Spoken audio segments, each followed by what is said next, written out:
and even some, like Brother Conn here, is DFT plus U. And that is not what a union is all about. Steve should never have had to go to federal to have a remedy for what was done to him. But he had to go there because the union did not back his contractual rights and the evidence of the wrongdoing that he and his wife were subjected to. It is unconscionable and it is inexcusable to call yourself a union, to sing solidarity forever, and engage in administration has done. You're speechless. No. Never. Well, I wanted to make that statement because here at Western I see what's going on. We're operating basically bare minimum, and we're trying to play catch up all the time. Our brothers and everybody that's out there that needs jobs and teachers that are in here, we can put people where they're needed. Well, a lot quicker than what we're doing right now.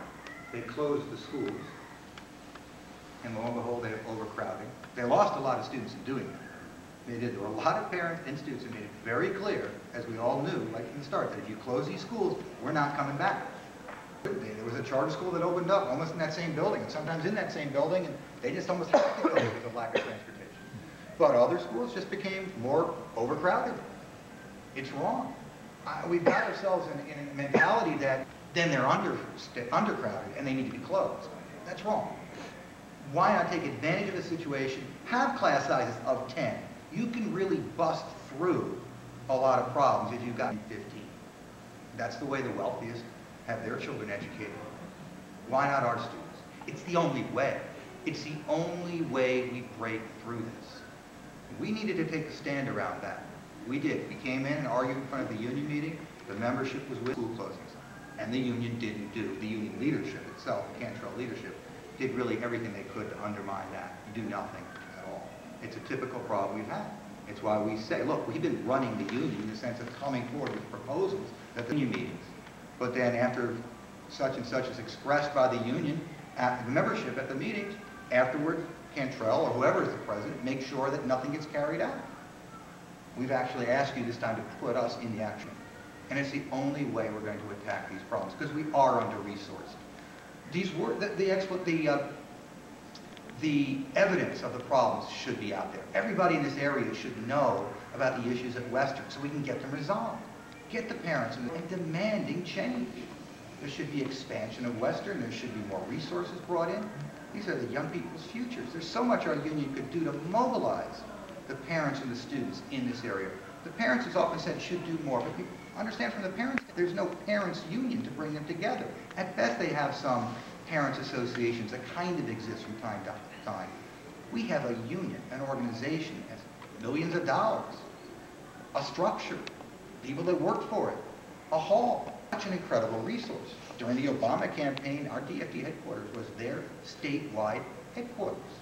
That's what that building, nothing else, that's what that building means.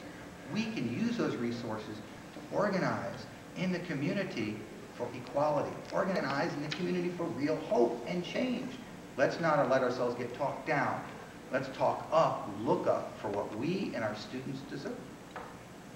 Why do you propose that Cantrell administration is undermining the will of the DFT members? I would say that part of the reason it goes back to something I said earlier. Virginia is a very tireless and relentless representative when it comes to pursuing the interests of an individual where there's contract language that says you can do this or you're entitled. She is not a leader. A leader has to have the capacity to energize, mobilize, and actualize. That's not her strength. Her strength is service. It's not leading. Even as executive vice president, Virginia acted more as a labor relations administrator. At the bargaining table, she never offered a counter to a proposal. And that's evidence of either an inability or an unwillingness to make a decision, to take a stand, and to carry it out. Also, when the membership votes for a certain thing to happen, It is your responsibility as president to make it happen whether you agree with it or not. And too often, during these past 2 years, Virginia has refused to carry out the will of the membership if it conflicted with the will of her and or her executive board. We're supposed to be having a citywide debate.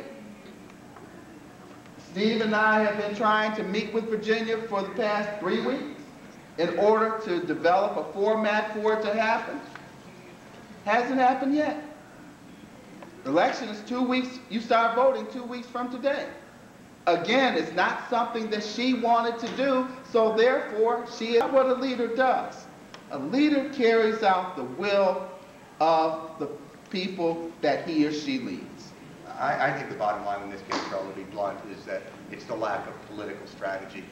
It's the lack of understanding of the need to build that civil rights struggle with the union and the community, the union, teachers, the parents, the students together.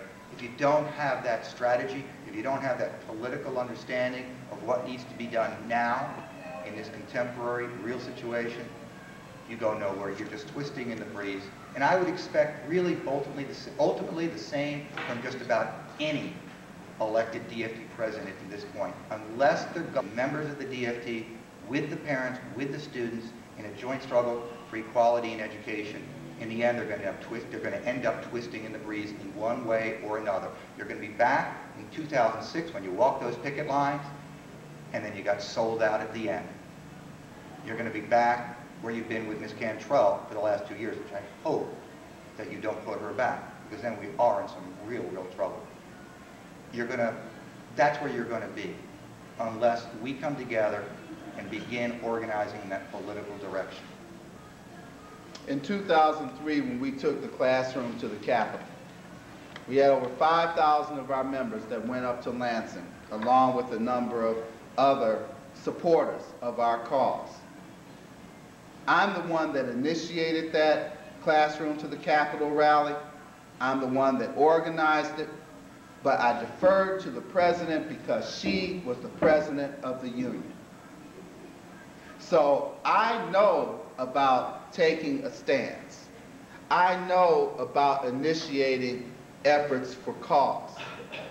But equally important to that, I have the knowledge and the experience that is necessary in order to lead this union in varying capacities. Now, I have no intention of being a one-man show.